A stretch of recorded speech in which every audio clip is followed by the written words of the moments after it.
So hello everyone, नमस्कार साथियों। स्वागत है आप सभी का एक बार फिर से डेली करंट अफेयर्स की क्लास में।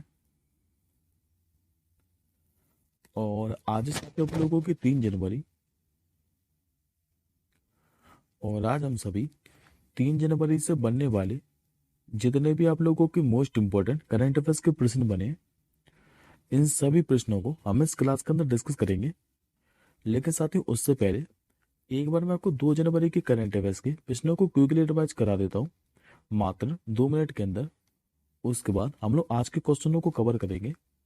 तो याद करिए साथियों, लास्ट क्लास के अंदर मैंने आप लोगों को पढ़ाया था कि अभी जो भारतीय अंतरिक्ष अनुसंधान संगठन है यानी कि इसरो, ये भी जनवरी 2025 में जियो सिंक्रोनस सैटेलाइट लॉन्च व्हीकल के जरिए कौन सा जो उपग्रह ये प्रक्षेपित करने जा रही है। तो NVS-02 उपग्रह को आर वैशाली का नाम याद करिए। इन्होंने भी विश्व बिलियर्ड चैंपियनशिप के महिला वर्ग में कांस्य पदक जीता था न्यूयॉर्क के अंदर। 33वीं बार जो संतोष ट्रॉफी का खिताब है ये भी पश्चिम बंगाल ने जीता है और हराया किसको था, तो केरल को। जबकि साथ ही संतोष ट्रॉफी का इस बार कौन सा संस्करण था, तो 78वें नंबर का। भारतीय वायुसेना के मैंने आपको पश्चिमी वायु कमान के प्रमुख बताए थे, ये भी जितेंद्र मिश्रा बने हैं। मणिपुर सरकार ने भी जो मुख्यमंत्री उद्यमिता सहायता योजना है, इसके तहत बिना कुछ गिरवी रखे कितने हजार रुपए तक के लोन को मंजूरी दी है, तो दोस्तों 50,000 रुपए के। घरेलू उड़ानों में भी वाईफाई की इंटरनेट सेवा शुरू करने वाली पहली जो भारतीय एयरलाइन है, यह भी एयर इंडिया बनी थी। रक्षा मंत्रालय ने भी किस वर्ष को सुधारों का वर्ष घोषित किया था, 2025 को। ADR की एक रिपोर्ट जारी की गई थी और इस रिपोर्ट के अनुसार बाद में जो सबसे ज्यादा अमीर मुख्यमंत्री हैं, ये भी आंध्र प्रदेश के मुख्यमंत्री एन चंद्रबाबू नायडू बने हैं। और इसी लिस्ट में सबसे जो गरीब मुख्यमंत्री का नाम है, ये पश्चिम बंगाल के मुख्यमंत्री ममता बनर्जी का नाम रहा है। तामुर लोसार महोत्सव के बारे में बताया था मैंने आपको, ये किस देश में मनाया गया, तो नेपाल के अंदर। और लास्ट 10वां क्वेश्चन पढ़ाया था कि अभी भारत की पहली फिशिंग कैट जो कोल्ड ड्रिंक परियोजना है, ये भी आंध्र प्रदेश के कोरेंगा वन्यजीव अभयारण्य में शुरू की गई है। आई होप साथ आपको 2 जनवरी के जितने भी मैंने आपको करंट अफेयर्स के प्रश्न पढ़ाए थे वो सारे के सारे क्लियर होंगे। अब बढ़ते हैं हम लोग आज के क्वेश्चनों की ओर। तो आज का साथियों आप लोगों के सामने पहला क्वेश्चन था और ये आप लोगों से पूछ रहा है कि अभी किस देश ने 1 जनवरी 2025 से जो पर्यटन बुनियादी ढांचे है इसको सहयोग देने के लिए अभी ठहरने की जो लागत है इस पर 1% पर्यटन कर लगाया है। तो ऐसा करने वाला साथ जो देश बना है जिसने भी ठहरने की लागत पर 1% पर्यटन कर लगाया है, ये भी रूस बना है। करेक्ट आंसर होगा आपका ऑप्शन नंबर ए। दरअसल साथियों रूस क्या है कि अभी 1 जनवरी 2025 से एक नया पर्यटन कर लागू कर रहा है और जो कि साथियों ठहरने की लागत पर 1% होगा। और इसी कर को रूस का कहना है कि 2027 तक 3% तक बढ़ा दिया जाएगा। ये साथियों जो कर है ये किसकी जगह लेगा, तो रिसोर्ट शुल्क की। और इसका उद्देश्य क्या रहने वाला है, तो क्षेत्रीय पर्यटन बुनियादी ढांचों को बेहतर बनाना। अब बात करते हैं हम लोग रूस के बारे में। तो रूस के साथियों राजधानी क्या है, तो मॉस्को। मुद्रा क्या चलती है, तो रशियन रूबल। और राष्ट्रपति कई बार बताया मैंने आपको, जो कि यहाँ के कौन है, तो व्लादिमीर पुतिन। अब बढ़ते हैं हम लोग आज के दूसरे प्रश्न की ओर। आज का दूसरा आप लोगों से दूसरा क्वेश्चन पूछ रहा है कि अभी 2024 में जो विश्व बिलियर्ड शतरंज चैंपियनशिप है, इसका जो खिताब है यह भी किन दो खिलाड़ियों ने आपस में साझा किया है। तो इसी में दोस्तों मैंने आपको कल बताया था कि महिला वर्ग में जो आर वैशाली है, इन्होंने कांस्य पदक जीता था। और 2024 में भी विश्व बिलियर्ड शतरंज चैंपियनशिप का जो खिताब है ये भी दो पुरुष खिलाड़ियों ने साझा किया है। क्योंकि शायद 3 जो इसमें मैच है ये ड्रॉ हो गए थे। और ये दो खिलाड़ी कौन कौन से हैं, तो एक तो इसमें नॉर्वे के मैग्नस कार्लसन और दूसरे इसमें इयान नेपो मिरियाची। इन दोनों खिलाड़ियों ने इस खिताब को साझा किया है। तो करेक्ट आंसर होगा आपको ऑप्शन नंबर डी। और बात करते साथियों मैग्नस कार्लसन की, तो इनका ओवरऑल ये 8वां बिलियर्ड का खिताब है। इसी में याद करिए मैंने आपको कल ही बताया था महिला वर्ग का खिताब। महिला वर्ग में जो चैंपियन है ये चीन की जू बेंजुल रही थी, जिन्होंने इसमें स्वर्ण पदक जीता था। और हालांकि साथियों बात की जो आर वैशाली है, जो कि 84वें नंबर की शतरंज ग्रैंड मास्टर बनी थी, ये सेमीफाइनल में चीन की जू बेंजुल से हार गई थी। और इसी कारण क्या है कि इनको कांस्य पदक से संतोष करना पड़ा। अब एक बार आप लोग एडिशनल इन्फॉर्मेशन में देखिए, कोनेरू हम्पी का नाम याद करिए। इन्होंने अभी न्यूयॉर्क के अंदर ही दूसरी बार विश्व रैपिड शतरंज चैंपियनशिप का खिताब जीता था। और सबसे कम उम्र के मैंने आपको विश्व शतरंज चैंपियन बताए थे, ये भी कौन बने हैं, तो डी गुकेश। अब मैं आपको नवीनतम ग्रैंड मास्टर के बारे में और बता देता हूँ। हालांकि दोस्तों कल भी रिवीजन कराया था, याद करिए। मैंने आपको पी श्याम निखिल के बारे में बताया था, ये भी 85वें शतरंज ग्रैंड मास्टर बने थे, तो ये नाम याद रखिएगा। अब बढ़ते हैं हम लोग आज के तीसरे प्रश्न की ओर। आज का साथ आपको जो तीसरा प्रश्न है ये पुस्तक से संबंधित है। और आप लोगों से पूछ रहा है कि भी 2 जनवरी 2025 को जम्मू कश्मीर और लद्दाख थ्रू द एसेज नामक जो पुस्तक है ये भी किसने जारी की है। तो वैसे तो साथ ही इस क्वेश्चन का जो आंसर है ये आप लोगों को इमेज में स्पष्ट दिखाई दे रहा है। ये हमारे केंद्रीय गृह और सहकारिता मंत्री हैं अमित शाह जी। और इन्होंने अभी क्या है कि 2 जनवरी 2025 को नई दिल्ली में जम्मू कश्मीर और लद्दाख थ्रू द एसेज नामक पुस्तक को जारी किया है। तो करेक्ट आंसर होगा आपको ऑप्शन नंबर बी। ये जो साथी पुस्तक है इसका जो प्रकाशन है ये नेशनल बुक ट्रस्ट इंडिया और जो भारतीय ऐतिहासिक अनुसंधान परिषद है इसी के द्वारा किया गया है। और ये साथी पुस्तक है ये जम्मू कश्मीर और लद्दाख के 3000 वर्षों के इतिहास को 7 खंडों में प्रस्तुत कर दिए। अब ये पुस्तक से संबंधित क्वेश्चन है, तो हाल ही में हम लोग चर्चित पुस्तकों को रिवाइज कर लेते हैं। याद करिए मैंने आपको अभी बताया था सलमान रुश्दी की किताब द सैटेनिक वर्स, याद रखिएगा। संजीव कुमार की पुस्तक पूछी आप लोगों से, तो ये treasure of the Gupta empire है। हिंदी कहावत कोश के बारे में बताया था मैं आपको, ये शरद अग्रवाल की पुस्तक है। गौरी ग्रोवर की भी पुस्तक मैंने आपको दिसंबर महीने के अंदर ही पढ़ाई है। ये पुस्तक का क्या नाम है, द अनइल्डिंग जज। और दीपा मलिक की पुस्तक पूछी आप लोगों से, तो ब्रिंग इट ऑन। ये जो पुस्तक है ये दीपा मलिक की है। अब पढ़ते हम लोग आज के चौथे प्रश्न की ओर। आज का दोस्तों आपको जो चौथा प्रश्न है ये अपॉइंटमेंट से संबंधित है। और ये आप लोगों से पूछ रहा है कि अभी यूनिक आइडेंटिफिकेशन अथॉरिटी ऑफ जो इंडिया है यानी कि UIDAI, इसका भी जो नया CEO है यह भी किसे बनाया गया है।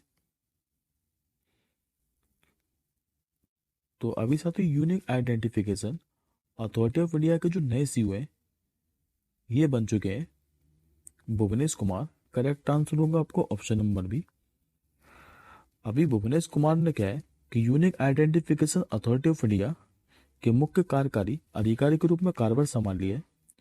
भुवनेश कुमार की बात करें तो उत्तर प्रदेश कैडर के 1995 बैच के IAS अधिकारी है। और ये दोस्तों स्थान किसका लेंगे, तो ये अमित अग्रवाल का स्थान लेने वाले हैं। और अब जो अमित अग्रवाल है इनको नया फार्मा सचिव नियुक्त कर दिया है। अब बात करते हैं हम लोग unique identification authority of India के बारे में। तो इसकी स्थापना दोस्तों 12 जुलाई 2016 के अंदर हुई थी। मुख्यालय का इसका तो नई दिल्ली के अंदर। और इसका साथियों मकसद क्या है, तो भारत के सभी नागरिकों को एक विशिष्ट पहचान संख्या यानी आधार जारी करना। अब आज के हम लोग 5वें प्रश्न की ओर बढ़ते हैं। आज का 5वां क्वेश्चन साथियों आप लोगों के सामने रहा। और आप लोगों से पूछ रहा है कि अभी जो बाप थराद नामक जिला है यह भी किस राज्य का नया जिला बनने जा रहा है। तो ये जो साथियों बाप थराद नामक जिला है यह भी गुजरात का नया जिला बनने जा रहा है। तो करेक्ट आंसर होगा आपको ऑप्शन नंबर बी। और ये जो बाप थराद नामक जिला है इसे गुजरात के बनासकांठा जिले से अलग कर बनाया जाएगा। और जो कि गुजरात का 34वां जिला होगा। बात करते हैं हम लोग गुजरात के बारे में। तो गुजरात के अंदर साथियों पहले आप लोग बनासकांठा जिले को देखिए। जितना भी मैंने आपको ये पार्ट मार्क कर रखा है ये बनासकांठा जिला है। और इसी से अलग कर बाप थराद को 34वां जिला बनाया जाएगा। बात करते हैं हम लोग गुजरात के बारे में। तो गुजरात का साथियों जो गठन है यह भी 1 मई 1960 को हुआ था। मुख्यमंत्री यहाँ के भूपेंद्र भाई पटेल। राज्यपाल कौन है, तो आचार्य देवव्रत। और जबकि राजधानी आप सभी जानते हैं जो कि गांधीनगर। अब बढ़ते हैं हम लोग आज के 6वें प्रश्न की ओर।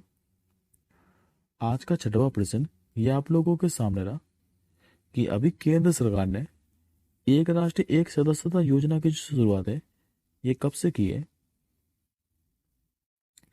तो इसकी दोस्तों जो शुरुआत है ये भी नए साल से की है यानी कि 1 जनवरी 2025 से। करेक्ट आंसर होगा ऑप्शन नंबर डी। और इस योजना के तहत साथ ही देश के सभी लोगों को, प्रमुख प्रकाशकों की शोध और ई पत्रिकाओं तक पहुंच प्रदान करने में मदद मिलेगी। और इसके लिए साथ ही सरकार जो है ये कितने करोड़ रुपए खर्च करने वाली है, तो 3 सालों में 6,000 करोड़ रुपए। अब आज का आप लोग 7वां प्रश्न देखिए। आज का साथ ही जो 7वां प्रश्न है ये महत्वपूर्ण है, इस पे आप लोग स्टार मार्क के कर लीजिए। आप लोगों से पूछ रहा है कि अभी देश का पहला कोस्टलाइन वेदर वर्ल्ड जो सेंसस है इसका आयोजन कहाँ पर किया जाएगा। तो देश में साथ ही पहली बार क्या है कि तटीय पक्षियों की जनगणना की जा रही है, और ये गुजरात के अंदर की जा रही है। करेक्ट आंसर होगा आपको ऑप्शन नंबर ए। अभी देश में पहली बार क्या है कि गुजरात का जो जामनगर है यहाँ पर भी 3 से लेकर 5 जनवरी तक तटीय पक्षियों की जनगणना की जा रही है। और ये जो पहल है ये वन विभाग और जो वर्ल्ड कंजर्वेशन सोसाइटी है इसी के द्वारा मिलकर की जा रही है। और यहाँ पर साथ ही जामनगर के अंदर जो खिजड़िया पक्षी अभ्यारण्य है इसी के आसपास के क्षेत्रों में हर साल क्या है कि लाखों पक्षी आते हैं। और इसी कारण क्या है कि देश में पहली बार की जो जनगणना है ये गुजरात के जामनगर के अंदर की जा रही है। ये खजड़िया पक्षी अभ्यारण्य याद रखिएगा क्योंकि अभी चर्चे में है। अब बढ़ते हम लोग आज के 8वें प्रश्न की ओर। आज का साथियों का जो 8वां प्रश्न है ये भी अपॉइंटमेंट से संबंधित ही है। आप लोगों से पूछ रहा है कि वो जो एसोचैम है इसका जो नया महासचिव है ये किसे नियुक्त किया गया है। ये बना दिया है मनीष सिंघल को। करेक्ट आंसर होगा ऑप्शन नंबर ए। अभी भारतीय वाणिज्य एवं उद्योग मंडल यानी कि जो एसोचैम है इसने मनीष सिंघल को अपना नया महासचिव नियुक्त किया है। और जो कि दोस्तों स्थान किसका लेने वाले हैं तो दीपक सूद का। बात करते हैं हम लोग एसोचैम के बारे में। तो पहले तो आप लोग एसोचैम का फुल फॉर्म याद रखिएगा, the associated chamber of commerce and industry of India. ये एसोचैम का फुल फॉर्म है। इसकी जो स्थापना है इस साल 1920 में कलकत्ता ट्रेडर एसोसिएशन के नेतृत्व में हुई थी, जबकि मुख्यालय का इसका तो नई दिल्ली के अंदर। और इसका साथियों काम क्या है तो ये सरकार के साथ तालमेल बिठाकर व्यापारियों के फायदे के लिए काम करता है। अब आज का आप लोग 9वां प्रश्न देखिए। आज का साथियों आप लोगों से 9वां क्वेश्चन पूछ रहा है कि अभी किस देश में भारतीय नर्स जिनका नाम है निमिषा प्रिया इनको अभी मौत की सजा सुनाई गई है। तो ये दोस्तों यमन के अंदर सुनाई गई है। करेक्ट आंसर होगा आपको ऑप्शन नंबर सी। वैसे तो साथियों खाली आप लोगों से इतना ही पूछेगा कि जो भारतीय नर्स हैं निमिषा प्रिया इनको मौत की जो सजा है ये किसने सुनाई है तो यमन ने। लेकिन फिर भी मैं आप लोगों को बता देता हूँ कि जो निमिषा प्रिया है ये केरल के पलक्कड़ जिले की हैं। और इनको दोस्तों मौत की सजा सुनाई क्यों है क्योंकि इन पर यमन में एक नागरिक की हत्या का आरोप लगा है। और इनको मौत की सजा सुनाई किसने है तो यमन के जो राष्ट्रपति हैं रसद अल अलीमी इन्होंने ही। बात करते हैं हम लोग यमन के बारे में। तो यमन के साथ ही राजधानी याद रखिएगा जो कि सना है। अब बढ़ते हैं हम लोग आज के 10वें प्रश्न की ओर। और ये साथियों आज का आपका आखिरी प्रश्न है और आज की क्लास का सबसे महत्वपूर्ण प्रश्न भी है, तो इस पे आप लोग डबल स्टार मार्क कर लीजिए। अभी खेल रत्न अवार्ड 2025 की घोषणा हो गई है और आप लोगों को दोस्तों ये बताना है कि इस बार कितने एथलीटों को मेजर ध्यानचंद खेल रत्न अवार्ड से सम्मानित किया जाएगा।